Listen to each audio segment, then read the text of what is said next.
হেই আসসালামু আলাইকুম। আশা করি সবাই ভালো আছেন। আমিও ভালো আছি আলহামদুলিল্লাহ। আবারও ছোট্ট একটা ভিডিও নিয়ে চলে আসলাম। যদিও আমি অন্যান্য সবার মতো মুখে মিষ্টি মাখিয়ে কথা বলতে পারি না। আমার কথা একটু অন্যরকম। সেটা আমিও জানি না কীরকম। আমার কথা আমি নিজেই মাঝে মধ্যে তালগুল পাকিয়ে ফেলি যে আমি এভাবে কেন কথা বলি। তো আজকে আবার ছোট্ট একটা ভিডিও নিয়ে আসলাম। আজকে আমি দুপুরে কী রান্না করব, সাথে তোমাদের সাথে কিছু কথা বলবো। এরকমই ব্যাচ। স্পেশাল কোনো আয়োজন নেই, স্পেশাল কোনো কিছু নেই। কেননা সবসময় যে শুধু স্পেশাল ভিডিও আপলোড দেবো, নর্মাল কোনো ভিডিও আপলোড দেবো না তা কিন্তু নয়, একেবারেই নয়। যেহেতু ভিডিও করা আমার কাছে মনে হয় ভালো নিয়ম, দুটো দিক মিলেই ভিডিও করা উচিত, আমি এটা মনে করি। তো আজকে আমি উচ্ছে ভাজি করব আর মাছ দিয়ে ধুন্দুল রান্না করব। আমাদের আঞ্চলিক ভাষায় ধুন্দুলি বলে। এখন এক এক জায়গায় এক এক দেশের আঞ্চলিক ভাষায় এক এক রকম হতেই পারে। তো আমি উচ্ছেগুলো কেটে নিয়েছি, এখন আমি ধুন্দুলগুলো কেটে নেব। যেহেতু আমি ধুন্দুল দিয়ে মাছ দিয়ে রান্না করবো। হ্যাঁ, ধুন্দুলগুলো একটু শুকিয়ে গেছে, ফ্রিজে ছিল। কেননা আমি তো আর রোজ বাজারে যেতে পারি না, আমার বাজার করতে অনেক কষ্ট হয়, যেহেতু আমি একা ঠিকমতো বাজার করতে পারি না। হয়তো দেখা গেলো 15 দিনে বাজার করে নিয়ে আসি, তো ওটা খেতে খেতে একটু অন্যরকম হয়ে যায়। আর হ্যাঁ, কিছুদিন আগে আব্বা আসছিল। তো আমাদের বাড়ি যেহেতু গ্রামে, আমার বাবার বাড়ি এই পেঁয়াজের দেশ, পাট পেঁয়াজের দেশ, ফরিদপুর এক নামে সবাই কম বেশি ছিল। তো বাবা আসছিল, মানে আব্বা আসছিল অনেক, প্রতি বছরই পেঁয়াজ দিয়ে যায়। তো সেখান থেকে তোমাদের একটু দেখালাম যে আমরা বাঙালি বলে কথা, আমাদের খাটের নিচে তো পেঁয়াজ থাকবেই। আলু, পেঁয়াজ, আদা, রসুন সব থাকতে হবে, না হলে মনে হবে না যে আমরা বাঙালি।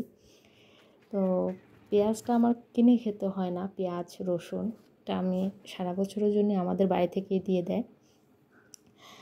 তো এই দিক দিয়ে আমার টাকাগুলো বেঁচে যায়, মানে আদা, পেঁয়াজ আর রসুনের টাকাগুলো আমার বেঁচে যায়। আর এদিকে দেখো আমি উচ্ছেগুলো লবণ দিয়ে একটু মাখিয়ে নিয়েছি। কেননা উচ্ছেগুলো যদি লবণ দিয়ে একটু মাখিয়ে নেওয়া যায় তাহলে তিতে ভাবটা চলে যায়, ওটা খেতে কিন্তু খুব মজা লাগে, তিতে লাগে না। অনেকেই তোমরা উচ্ছে ভাজিটা পছন্দ করো না। আমি এর আগে একটা শর্ট ভিডিও ছেড়েছিলাম, সেখানে কয়েকজনও বলছে যে উচ্ছে ভাজিটা পছন্দ না, খেতে পারি না।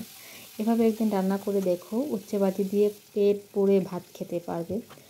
হ্যাঁ, হয়তো সবার রুচি একরকম না, 19-20 হতেই পারে। সবার যে সব কিছু ভালো লাগবে তাও না। হ্যাঁ, তবে এটা ট্রাই করতে পারো, দেখবে যে অনেকটাই ভালো লাগবে। আর যেহেতু এখন প্রচুর গরম, আমার কাছে মনে হয় উচ্ছে ভাজি, ডাল, লেবু এগুলো হলে ব্যাস এনাফ, অন্য কোনো কিছু প্রয়োজন হয় না। তারপরেও আমরা বাঙালি, আমাদের মাছ না হলে পেট ভরবে না। প্রতিবেলায় মাছ থাকতে হবে, প্রতিবেলায় না হলে অন্তত দুপুরের বেলাটা আমাদের মাছ চাই। এটা প্রত্যেকটা ফ্যামিলিতে আছে, মধ্যবিত্ত বলো, গরিব বলো, বাট অনেক ঢের টাকাওয়ালা বলো। এই যে আমাদের মাঝে 3 শ্রেণীর মানুষ, আমরা কম বেশি সবাই চেষ্টা করি মাছ দিয়ে ভাত খাওয়ার জন্য। কারণ মাছ আমাদের রন্ধে রন্ধে, রক্তে রক্তে, দেহে দেহে মিশে আছে। মাছ না হলে আমরা ভাত খেতে পারবো না। তবে যাই হোক, আমি কিন্তু রান্নাটা তেমন পারি না, চেষ্টা করি একটু ভালো করে রান্না করার জন্য, তবুও জানি আমি পারি না। তবে শিখছি, হয়তো আস্তে আস্তে একদিন অন্য সবার মতো পাক্কা রাঁধুনি হয়ে যাবো। যেমন আমার মা হয়েছেন, আমার চাচিরা হয়েছেন, বা আমাদের খালা ফুপু যারা আছেন তারা হয়েছেন, হয়তো আমরাও একদিন এরকম হয়ে যাব। আসলে বাবা মার কাছ থেকেই আসল শিক্ষা। তো সেদিক দিয়ে দেখতে গেলে হয় আস্তে আস্তে আমরা একদম তাদের কাতারে চলে আসব, না চাইতেই সব কিছু শিখে যাব। যেমনটা শিখে গিয়েছি, রান্না বাড়া সব কিছুই শিখে গেছি। হ্যাঁ, হয়তো তাদের মতো অতটা ভালো পারি না, তবে ট্রাই করি, চেষ্টা করি তাদের মতো করে করার জন্য।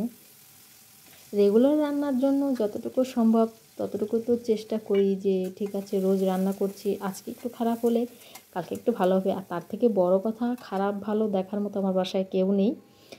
ভালো রান্না করলেও আমি, খারাপ রান্না করলেও আমি, কারণ খেয়ে দেখার মতো তেমন কেউ নেই। হ্যাঁ, মাঝে মধ্যে মেহমান তো থাকে, তো যখন মেহমান থাকে তখন একটু হাত পাটা কাঁপাকাঁপি করে রান্না করতে গেলে বা বড়দের হেল্প নেওয়া লাগে, তখন হয়তো দেখা গেল আমি আমার আপাকে ফোন দিলাম বা অন্য কাউকে ফোন দিলাম বা আমার মাকে ফোন দিলাম, তখন জিজ্ঞাসা করিনি কীভাবে রান্না করবো, কীভাবে কী করবো। আর অনেক বড় বড় আপুরা আছেন ইউটিউবার, তাদের ভিডিও দেখে অনেক সময় কাজ চালিয়ে নেই, আলহামদুলিল্লাহ, তাতে কোনো প্রবলেম হয় না। আর এই যে দেখছো রান্না করছি, এভাবেই নিজের খাওয়া নিজের চলে যায়, অন্যদের খাওয়ার টেনশন আমার করতে হয় না। যদিও নতুন নতুন রাঁধুনি আস্তে আস্তে ঠিক হয়ে যাবে। হ্যাঁ, তবে কিছু কিছু রান্না হয়তো করতে গেলে একটু টেনশন লাগে, তো পারবো ইনশাল্লাহ একদিন হয়ে যাবে। তো অনেক কথাই তোমাদের সাথে বলে ফেললাম, অনেক কিছু বলে ফেললাম। আর হ্যাঁ, আলুতে একটু পানি বেশিই দিয়েছি আমি, কেননা আলুটা একটু সেদ্ধ হতে হবে। অনেকেই ধুন্দুলেতে পানি খুব কম দেয়, কেননা ধুন্দুল থেকে এমনিতেই পানি উঠে যায়, কিন্তু এটা যেহেতু ফ্রিজে রাখা ছিল একটু শুকিয়ে গেছে, আমার কাছে মনে হলো যে পানিটা একটু বেশিই দিতে হবে। তো একটু পানি বেশি দিয়ে যাতে আলুটা সেদ্ধ হয়ে যায়, মাছটাও ভালোভাবে মিশে যায় তরকারির সাথে, তো সেই জন্য একটু পানি বেশি দেওয়া। তো আমার আজকের এই ভিডিওটা তোমাদের কাছে কেমন লাগলো অবশ্যই কমেন্ট করে জানাবে, আর কমেন্ট করে না জানালেও চলবে, এতটা গুরুত্ব না ভিডিওতে, তবে যতটুকু ভালো লাগে তোমাদের সাথে শেয়ার করি। আল্লাহ হাফিজ।